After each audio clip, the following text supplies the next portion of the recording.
With all eyes on Paris, police and intelligence services are following the threads, trying to piece together what happened and what might happen next. As you've heard, these attacks have implications for Canada. Politicians may be reassessing their plans. Police and security forces are reassessing the risk. For more on the ripple effects here, I'm joined by Mubin Shaikh. He is a counterterrorism expert and an ex-CSIS undercover operative, and Bessma Momani, a senior fellow at the Centre for International Governance and Innovation and a professor at Waterloo University. She joins us from Orlando, Florida tonight. So Bessma, I'll start with you. The French are at war. Other of our allies are talking about escalation, and Trudeau is sticking to the plan to withdraw those jets. Is that still appropriate for Canada? Well, let's just say this is an awkward time for Trudeau. He really did want to not only fulfill the promise, but to have a conference focused on the economics. But the reality is that I think Trudeau will have to come back to Canada to make this pitch to Canadians. I don't think it's going to be seen or deemed to be legitimate for him to make a bold contribution in any way to the fight against ISIS in Paris. I think or I should say in Antalya, Turkey. He needs to come home and I think come back to the Canadian people, either through the MPs in some sort of open vote, or at least to gauge public opinion. I mean, this is still very raw for many Canadians.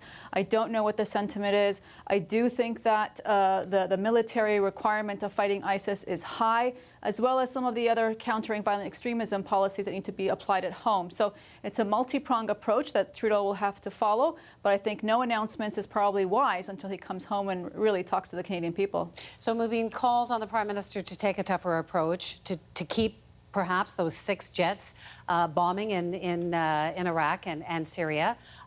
Do they make a big difference? Would that make us and the world safer? I don't think the coalition will miss 6 Canadian jets. There are many other nations there with many more jets doing the work. I think, Justin Trudeau, the Prime Minister, is right to stick to the policy of training on the ground. It's going to come down to local and regional forces to take the fight to ISIS on the ground. We can see the air war's been on for some time, and it's really not accomplishing what we would like for it to accomplish. So there were attacks in Canada, in Ottawa and Quebec, ISIS-inspired, perhaps, Mubin, but not orchestrated, anything like, obviously, what we've seen in Paris.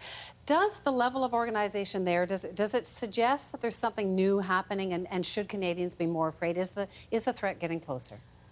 I wouldn't say in Canada the threat's getting closer. I mean, the Europeans have a whole different situation. France, has a real big problem with marginalization of the Muslim population. Of course, they're also geographically closer to the area, and it's very easy to move between multiple European nations without even seeing a border guard. So we're very far removed from those conditions for us to conclude that the threat is just as great as it is over there. What's your sense, Bessma? Is the threat coming closer? Well, I agree with Mubin and much of what he said, but, unfortunately, with these kinds of attacks, there is a copycat risk here in that, unfortunately, many people learn and take what they saw, the horrific nature of what they saw, and actually find that to be inspiring. So that's the only sad part of this. But I do believe that, let's not forget, the situation of minorities in France, particularly the Muslim population, which for all, I think, analysts would agree, is really a systemic racist regime that has really, unfortunately, marginalized a lot of people. And these are not immigrants. These are second, third generation French-born citizens who are pretty much ghettoized in communities and given not a lot of opportunities. So there's a lot of sociological factors that I would say we don't have in Canada, and that I think is a good thing. But of course, the genie's out of the bottle when these activities come out and people do try to copy them. So, Bessma, let's move on to the refugee issue, because Trudeau has said that he is still going to try to get 25,000 Syrian refugees to Canada by the new year. There are these reports, serious reports, that one of the attackers was posing as a Syrian refugee, that ISIS basically used the migrant voyage to infiltrate Europe. With the talk of refugees, more refugees coming here, should Canadians, Bessma, be worried that the Canadian system could be infiltrated too? You know, it's understandable. I think the facts are still out as to whether or not this was ISIS orchestrated. We can, I think, surely say it's ISIS inspired, and there is a distinction with that. But nevertheless, I can understand Canadians and appreciate their concern.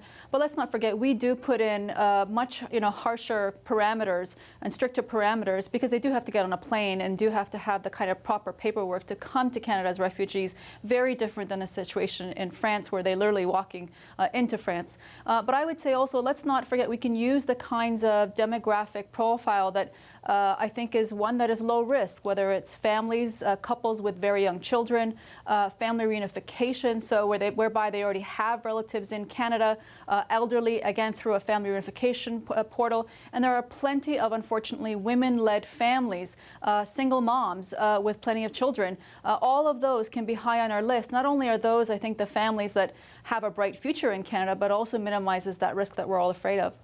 How worried should we be about all of these refugees coming from Syria? Obviously, most of them are fleeing crisis, but we've seen in France, it seems that one of the attackers may have been posing as a refugee.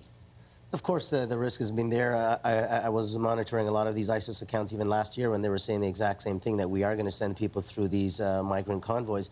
But Bessma really pointed out very, very nicely that we're not dealing with people showing up on our coasts. And we have very robust policies in place to make sure that we're not just taking, quote unquote, anyone just off the boat, so to speak. So we need to stick to our proverbial guns on that. If we can't have faith in our agencies to do proper vetting of refugees over there, then, I mean, how can we have faith in them keeping us secure over here? But how do you vet people like this? I mean, some of them don't even have identification. Yeah, the Syrian government doesn't want these people to leave, and it's the same thing with ISIS. ISIS wants there to be an anti-refugee backlash. The last thing they wanted to see was, non-Muslims welcoming them with open arms. But you have documentation where you can identify family members based on personal recognition. This is just one of the ways. Use that as a control group, and then bring in your relatives from that end. Well, and Bessma, you were pointing out that some of the attackers were European-born. They weren't coming through the refugee process. Problems in Canada, too, have been Canadian citizens. So which is the bigger threat, the sort of lone wolf or the refugee system? Well, I do think it's the lone wolf, or really the homegrown problem. And this is why we need a really effective and strong countering violent extremism strategy. Ultimately, there are disaffected people in our communities. We need to understand them, we need to speak to them, and we need to, I think, do all we can to prevent. One of the things that is really, I think, an uncomfortable conversation is that it's sociological. And if we really resort to thinking of this only through a military means, which is a comforting and easy thing to point out, it really doesn't get at the core of the problem and can, in fact, make things worse. So it's an awkward time. Definitely there's going to be a lot of soul searching done and an investigation that needs to be thorough, but I think some of the problems are sociological and not necessarily just about a military campaign. Last quick point to you, Mubin. You have watched people be recruited. Will this inspire the recruitment effort of Canadians? Well, the threat will remain consistent in that regard. There will continue to be recruiting. There will continue to be not just lone wolf attacks, not so much in Canada, but abroad. I think that's what we should be bracing ourselves for. Is that what you worry most about? More attacks, of course. But here in Canada, In Canada, I have faith in our intelligence services, but we'll see. Okay. Well, thank you so much, Mubin, here in studio, and Bessma. Thank you so much.